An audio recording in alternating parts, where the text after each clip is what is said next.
Hey everyone and welcome back to another video. In this video, I'm going to show you how to change your Slack business name. Now this video is going to be particularly useful for individuals. Let's say that you're starting to use Slack and over time you realize that you want to go ahead and change your business name.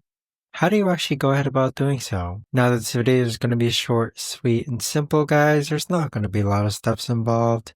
Now, in order to do this, what you're first going to do is log on to Slack. Then where it says your name, you're going to see a drop-down button. Click on that drop-down button and then go ahead and click on the Slack name again. So over here, you're going to see your workspace name. So this is where you could actually go ahead and change your business name on Slack. But that right there, guys, is the best and easiest way that I know of to actually go ahead and change your business name on Slack. If you guys know of a better or easier way to actually do this, let me know in the comments down below.